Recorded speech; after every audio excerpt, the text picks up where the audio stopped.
Tonight's lecture focuses on the centuries that separate Prophet Jesus from Prophet Muhammad.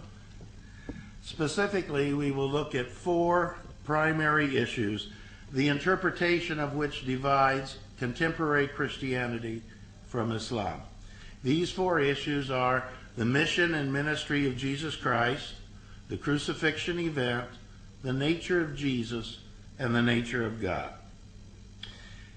In reviewing these four issues, each issue will be examined in turn and, where appropriate, will be traced along chronological trajectories. However, before beginning this endeavor, it should be noted that, contrary to popular belief, early Christianity was not a single monolithic structure. There were many branches to early Christianity, and each local church, for example, the church at Corinth, the church at Jerusalem, was independent of every other church. Each church had its own ecclesiastical hierarchy and its own set of recognized scripture. Thus, the letter of Barnabas was recognized as scripture by the church at Alexandria, Egypt, but not by other churches. Some churches recognized the gospel of Thomas and the shepherd of Hermas, and other churches did not. In that regard, it should be noted that most of the apocryphal books that I'll be referencing later in the lecture were recognized as authoritative by one or another of the early Christian churches. And in fact, it was not until the 6th century that the books of the New Testament became almost completely standardized, although attempts at standardization had begun about 2 centuries before that. And although the East Syrian or Nestorian Church, the Ethiopian Orthodox Church, and the Coptic Church to this day have different New Testaments than the rest of Christianity and from each other. Well, not only did the local churches differ as to what was and was not considered scripture, they also differed as to doctrine and dogma. And such differences were especially apparent when we consider the four issues under consideration this evening. Now, it's quite outside of current time parameters to cover all of the different positions advanced by one or another early branch of Christianity with regard to each of these four issues. Quite simply, it is not the intent of tonight's lecture to present the full range of opinion that existed within early Christianity, but only to highlight those early branches of Christianity that were more or less consistent with Islam's position on the four issues under consideration. Quran 3, verse 49 informs the reader that Jesus was appointed by God as a messenger to the children of Israel. In contrast, contemporary Christianity typically maintains that Jesus' mission and ministry were to the world at large. Nonetheless, there are several New Testament passages that appear to agree with the Islamic position that he was sent only to the children of Israel. For example, consider the following biblical verses. These 12, that is the 12 disciples, these 12 Jesus sent out with the following instructions.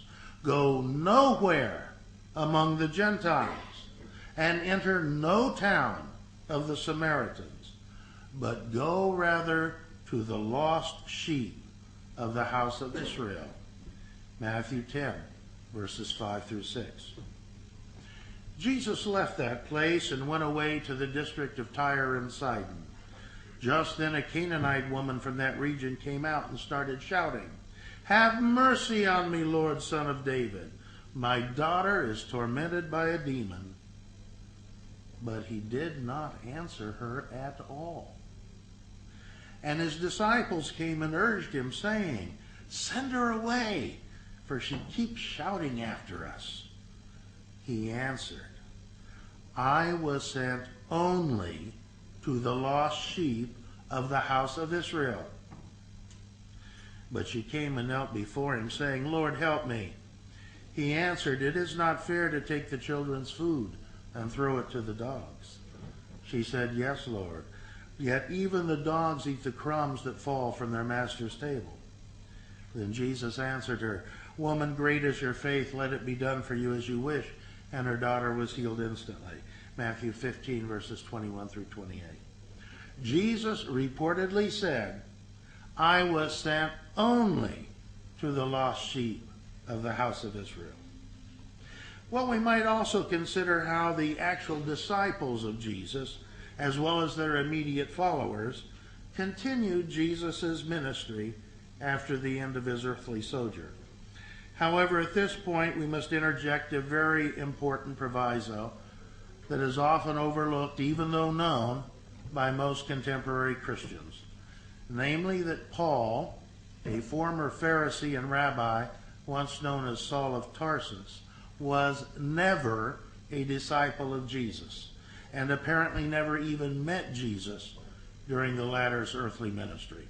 In short, Paul, who was the foremost proponent of this concept of a universal ministry for Jesus, does not represent the tradition of the disciples of Jesus, and in fact was frequently in marked conflict with the Jerusalem church, which was the headquarters of the disciples of Jesus.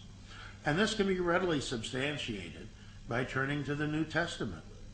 When he, that is Paul, had come to Jerusalem, he attempted to join the disciples, but they were all afraid of him, for they did not believe that he was a disciple. Acts chapter 9, verse 26. Other New Testament passages, for example, Acts chapter 15, verses 1 through 5, Acts chapter 21, verses 17 through 26, and Galatians 2, verses 1 through 9, dramatically illustrate that Paul, with his insistence on preaching to the Gentiles, was in frequent conflict with the Jerusalem church. Now, with regard to these three passages, it's instructive to note that Acts and Galatians are Pauline documents and do not reflect the teachings of the Jerusalem church and of the actual disciples of Jesus. As an illustration of this Pauline bias, one can profitably examine Acts chapter 21, verses 17 through 26, where the Pauline writer of this text attempts to show that the Jerusalem church supported Paul in the end.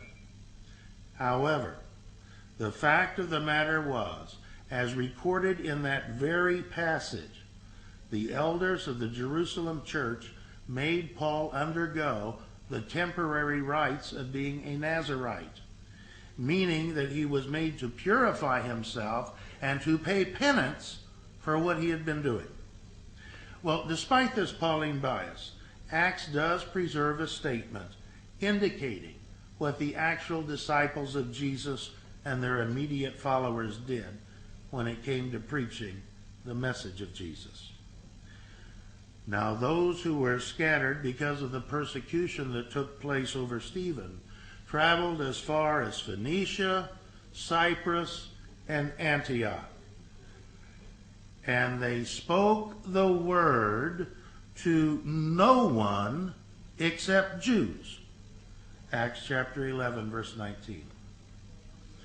In short, any serious student of early Christianity must recognize a fundamental divergence of thought between the Pauline church, with its message to the Gentiles, and the Jerusalem church of Jesus' actual disciples.